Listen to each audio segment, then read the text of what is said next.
إنا أرسلنا نوحا إلى قومه أن أنذر قومك من قبل أن يأتيهم عذاب أليم. قال يا قوم إني لكم نذير مبين أن اعبدوا الله واتقوه وأطيعون يغفر لكم من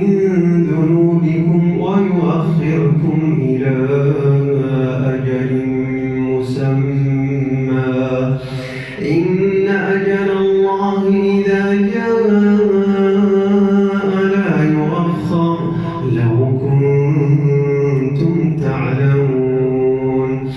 قال رب إني دعوت قومي ليلا ونهارا فلم يزدهم دعائي إلا فرارا وإني كلما دعوتهم لتغفر لهم جعلوا أصابعهم في آذانهم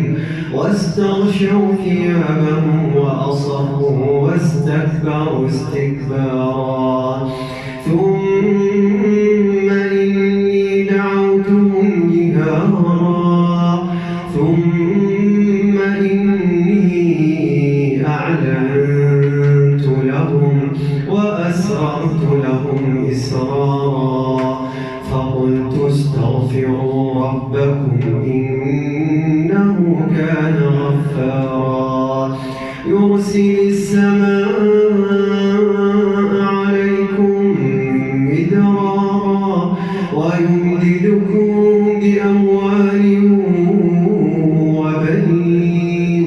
ويجعل لكم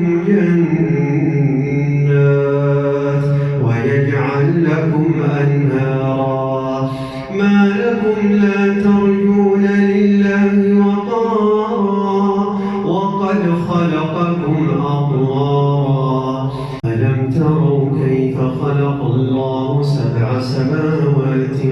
طباقا وجعل القمر فيهن نورا وجعل الشمس سراجا والله أنبتكم من الأرض نباتا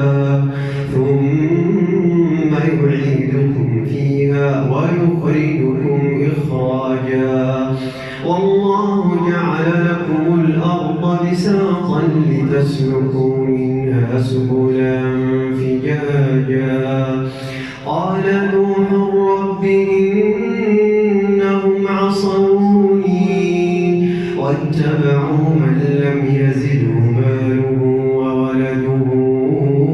إلا خسارا ومكروا مكرا كبارا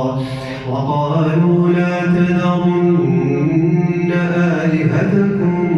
ولا تذرن ودا ولا سواعا ولا يغوث ويعوق ونسرا وقد أضلوا كثيرا ولا تزد الظالمين إلا ضلالا مما خطيئاتهم أغرقوا فأدخلوا نارا فلم يجدوا لهم من دون الله أنصارا وقال نوح